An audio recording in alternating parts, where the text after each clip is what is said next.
Bom dia, meu amigo, bom dia, minha amiga. Terça-feira, dia 6 de janeiro, começando o ano, essa é a nossa palavra de fé.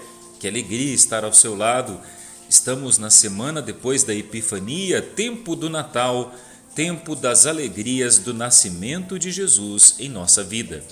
Meditaremos com Marcos, capítulo 6, dos versículos 34 a 44. Naquele tempo, Jesus viu uma numerosa multidão e teve compaixão, porque eram como ovelhas sem pastor. Começou, pois, a ensinar-lhes muitas coisas. Quando estava ficando tarde, os discípulos chegaram perto de Jesus e disseram: Este lugar é deserto e já é tarde. Despede o povo para que possa ir aos campos e povoados vizinhos comprar alguma coisa para comer. Mas Jesus respondeu: Dai-lhes vós mesmos de comer.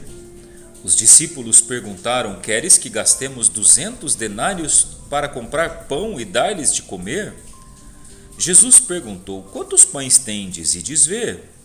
Eles foram e responderam: 5 pães e 2 peixes.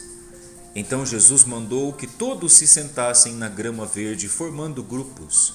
E todos se sentaram, formando grupos de 100 e de 50. Depois Jesus pegou os 5 pães e os 2 peixes, ergueu os olhos para o céu, pronunciou a bênção, partiu os pães e ia dando aos discípulos para que os distribuíssem. Dividiu entre todos também os 2 peixes. Todos comeram, ficaram satisfeitos e recolheram 12 cestos cheios de pedaços de pão e também dos peixes. O número dos que comeram os pães era de 5.000 homens. Meus irmãos, nós precisamos ler esse evangelho e situá-lo dentro das festividades do tempo do Natal. Lembremos-nos que o menino Jesus, quando nasceu, foi colocado numa manjedoura. A palavra manjedoura significa o lugar onde os animais comiam. Vem de mangiare. Quem é descendente de italiano sabe o que significa comer. Manjedoura é o comedouro, o lugar onde os animais do estábulo comiam, muito parecido com aquilo que hoje nós chamamos de coxo. O interessante aqui é saber que Jesus já nasceu sendo alimento. O simbolismo que significa a manjedoura traz para nós uma grande notícia.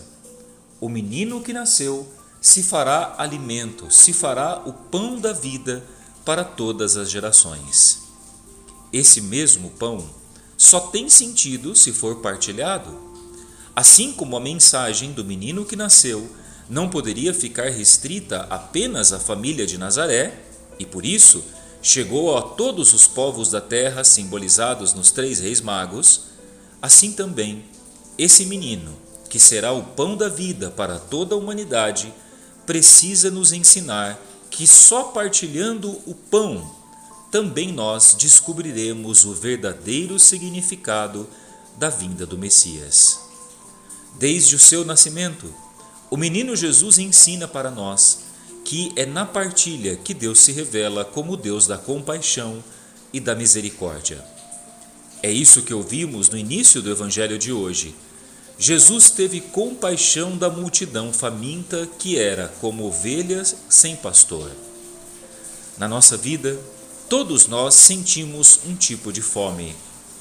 A fome espiritual, por não termos o sentido pleno da nossa vida, muitas vezes acometidos que somos das urgências diárias de trabalho, de dinheiro. Às vezes temos tudo, mas temos fome. Temos uma fome que só pode ser preenchida com o amor verdadeiro de Deus em nossas vidas. Assim, a primeira fome que o Senhor sacia em nós é a fome de sentido, de colocar a nossa vida dentro de um projeto de vida. Nesse ano de 2026 que está começando, você já fez o seu projeto de vida espiritual? É muito comum as pessoas fazerem projetos de vida financeira, de cuidados com a saúde, de lugares a serem conhecidos, mas nós nos esquecemos de fazer o projeto de vida espiritual. se não fizermos bem isso, e se não lutarmos para que a nossa vida espiritual também encontre sentido, podemos também nos situarmos como essas ovelhas sem pastor, famintas de algo que nenhum alimento humano sacia.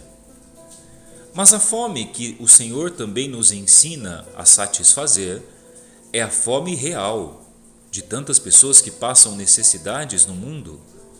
Por isso, o Evangelho jamais combinará com mesas fartas para alguns e mesas vazias para muitos. Sim, meus irmãos, o menino da manjedoura nos ensina o sentido da verdadeira caridade. A caridade que faz com que abramos mãos de coisas que são apenas para o nosso egoísmo e satisfação pessoal e nos lembremos daqueles que precisam o ano todo. O mês de janeiro, como é sabido, tem tantas contas: IPTU, IPVA, material escolar. Quem tem família sabe o peso que é o mês de janeiro. Pois bem, imagine para as pessoas ainda mais pobres. No mês de dezembro, temos tanto alimento que ganhamos, partilhamos, levamos às famílias necessitadas, mas em janeiro sempre falta. Por isso, se você pode, não deixe a caridade apenas para dezembro. Lembre-se que Jesus ensinou os discípulos a partilharem o pão com quem não tem, e os que não têm continuarão não tendo o ano todo.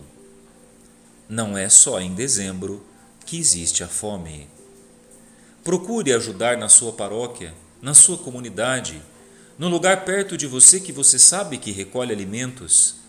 Não se esqueça, quando somos satisfeitos da fome espiritual encontrando Jesus, Ele nos ensina a partilhar o alimento com aqueles que têm a fome real.